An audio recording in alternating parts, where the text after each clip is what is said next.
Welcome back, guys. In this lesson 3, before we jump into Facebook Ads Manager, I'm kind of always with Google. I'm still trying to get into my head that I'm actually getting into Facebook, right? So yeah. So before we actually get into Facebook Ads Manager and learn about the different features that Facebook Ads Manager as a platform provides to advertisers, right? So before we actually do some study on the Facebook Ads Manager, what I want to do is I want to finish off this topic before we jump there.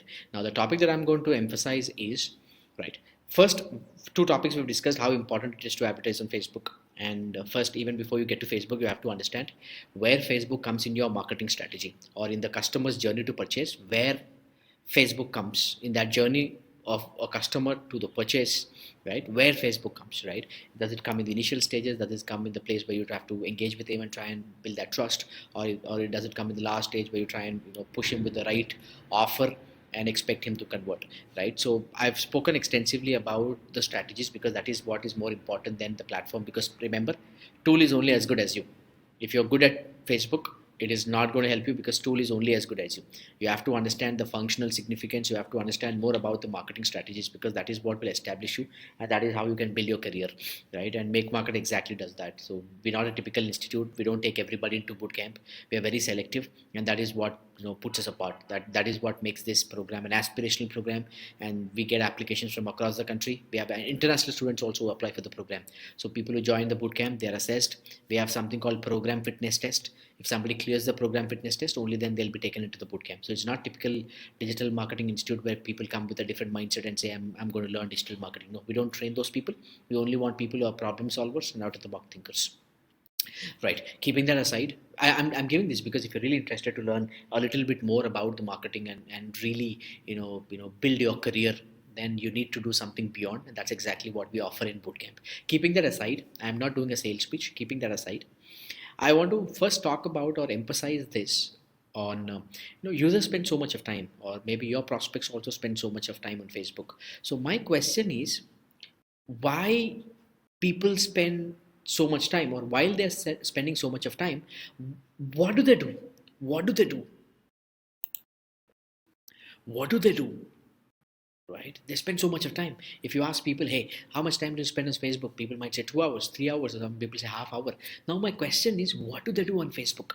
This is very important for you to address because if you understand what your prospects do on Facebook, that will give you a lot of ideas about what kind of ads that you can run to them. See, marketing is never about running an ad to your right audience or to the right people, or even if you try and do everything or you do right targeting, but it's never about showing an ad, right? It's about driving them. It's about building that trust. Because see, people only spend money buying your product, or people only endorse your product, or people become, or you can turn a lot of prospects into customers only when they can then trust you, right? There's a category of separate people called impulse buyers that we will talk about. The entire world of drop shipping works on these people. They only target these people who are impulsive buyers, and that's how they work, because their products they sell on their Shopify stores or the drop shipping stores are products with range which is less than 500, 400, or something maybe up to 700, but where the purchase journey is not too much. Remember, if you talk about purchase journey, you also have to remember, if the price of the product is too small, people make a decision. That means the purchase journey will be short.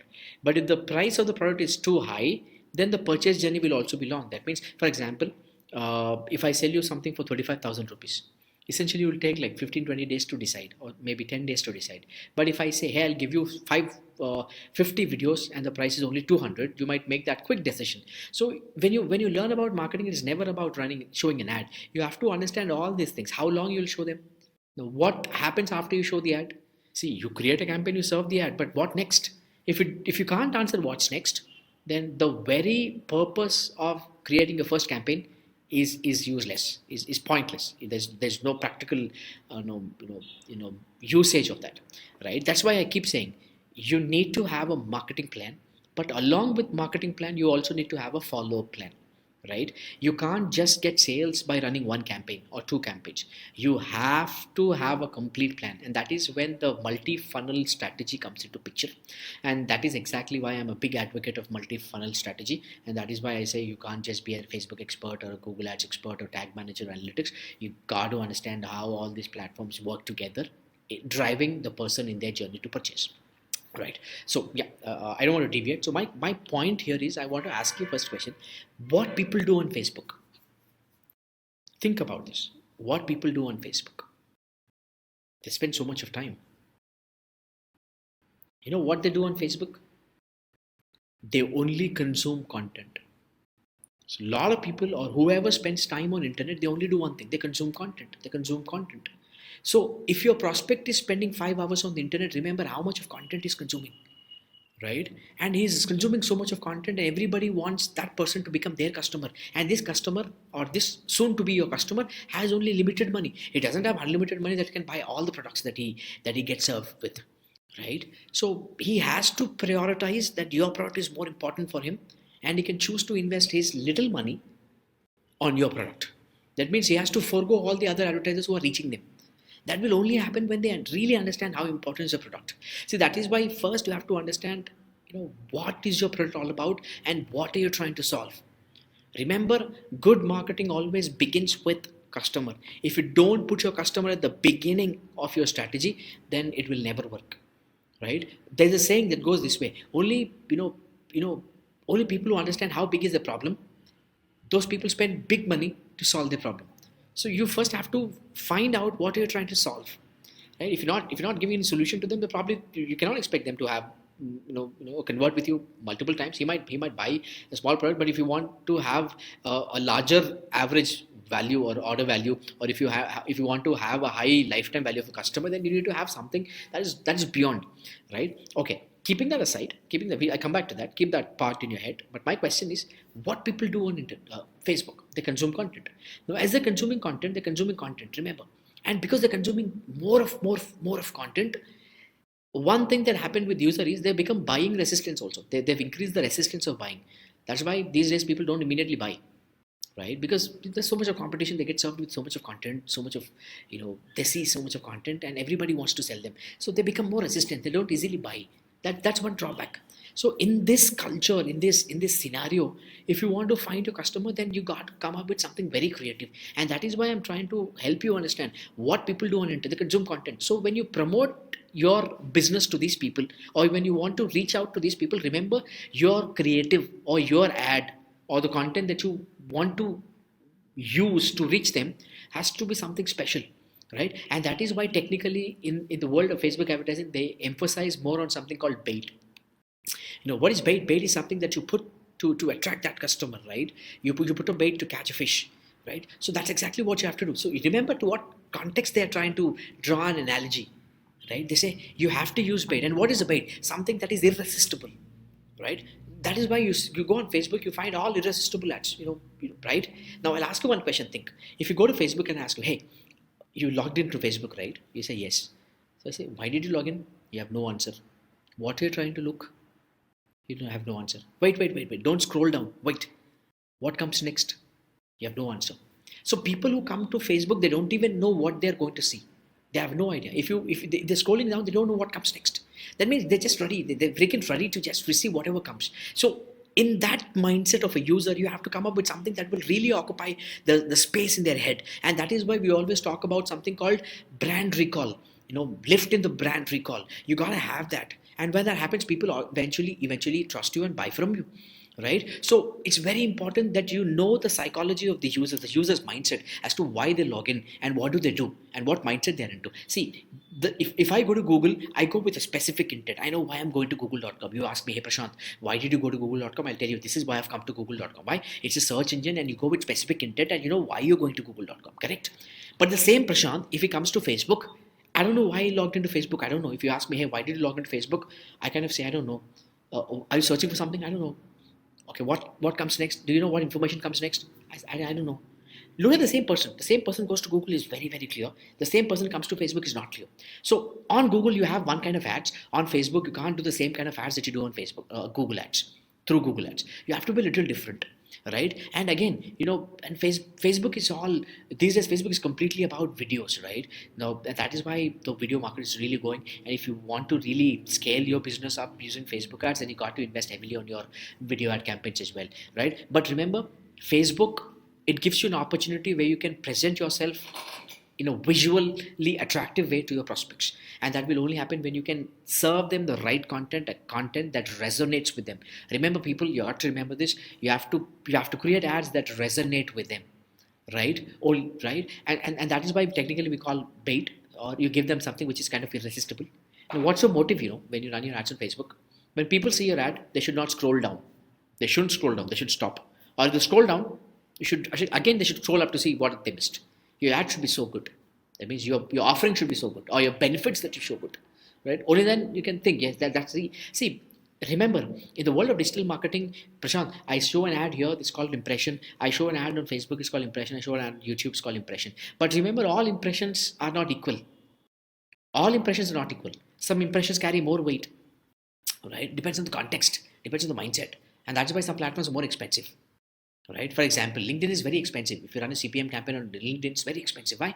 The impressions on LinkedIn carry more weight than the impression that you generally have on Instagram and Facebook. All are impressions, but all impressions are not equal, right? So my focus is that you understand these things before you even jump there, because it is very important that you have the right mindset. Because you don't have the right mindset, then probably you're just going to use the tool, and come out with crap, right? That is exactly what we don't want. We want somebody who can really use Facebook and drive more growth, right? For that to happen, learn, and you can spend time, go research, right, the mindset of people, right, and the kind of ads that you have to run on Facebook, right? Your ads have to be resistible. Your ads got to be something that people should not scroll, they stop. That means your ad should be a scroll stopper. I say like this: your ad should be a scroll stopper, right? People should not scroll down after they see your ad, and the content has to be very resonating with them. It has to touch them. It has to go seamless with them, right? And it has to reach the right person at the right time, right? And when that can happen, yes, in that entire journey, you can bet, yes, you can get a lot of conversions, right? So to people, a lot, I want more conversion, but conversion don't happen just like that. You can't do a sales pitch always, right? You can't always do a sales pitch. People don't buy, right? I told you, I've spoken about something called buying resistance, right? So people don't buy. So you have to give them reasons. First, think about these things and write them on a piece of paper, and then get into Facebook. Then Facebook will become more alive to you. Right? Facebook comes alive when you can really use those features in a way which is kind of not so easy, and not many people ideally talk about. See, I've not seen anybody teaching these concepts on Facebook. They simply go and teach you features. I don't think that'll ever be of great help to you, right? And see, they kind of create that market where they show you so much of value and they sell you a course, right? And the course make you buy impulsively, right? That's why they course are somewhere at 2,000, 1,500, because they say you'll get 45, 50 videos, 100 videos for 2,000 rupees, and you paid, right? But if you think that is going to help you, I don't think that. Facebook is really, really big, and you have no idea what kind of campaigns and what kind of audiences you can create in Facebook, right? And I don't find too many videos, articles on Facebook who get to this leap level. What if I tell you, I can show an ad to you on Facebook? If you're seeing imagine you're on Facebook and you saw my ad. I can show my ad to you on Facebook, and I can put fear in you, right? The same brand, if you're seeing my ad, I can influence you, I can inspire you, I can put grief in you, I can make you sentimental, right? I can even threaten you. Right? What if I say, hey, 5 years in digital marketing, no growth? Or I say, don't use 2010 strategies in 2020. Not growing for 5 years in digital marketing, future looks great. What happens? You just come randomly, but when you see this, you're like, yes. So you can come up with anything that can really influence, right? That is why it's important that you have multiple creatives, right? Think about these topics, write these things, right? And think about your customer. What resonates with the customer? Because your marketing has to begin with them. People say, Prashant, I want to get conversion. That means you bring the customer at the end. Your customer has to be the beginning and the end. Only then you can stitch a proper marketing plan. Thank you so much. You spend some time, read some articles, understand, and I will come back with my next video, and I would speak about the other features that you have in Facebook before we actually delve into creating campaigns in Facebook. Thank you so much. And once again, subscribe to our channel on YouTube. We're going to put some amazing, amazing content. It's not something very ordinary, right? I put in my whole experience, I put in my heart to teaching you so I could really learn and not just be fooled by institutes, right? Choose career over course. Thank you so much, and I would love to see you again. If you're interested to know more, and you can just comment in the section below. Please comment so that other people will also know. And if you think this is of great value, help and share this video to reach the right people. because digital marketing, people are spoiling it, right? They have no clue and it's going in the bad direction, and it's our responsibility to rescue it, right? Take the right value, the right content to the people who can utilize it in the right way. Thank you so much. And I will see you with my next video.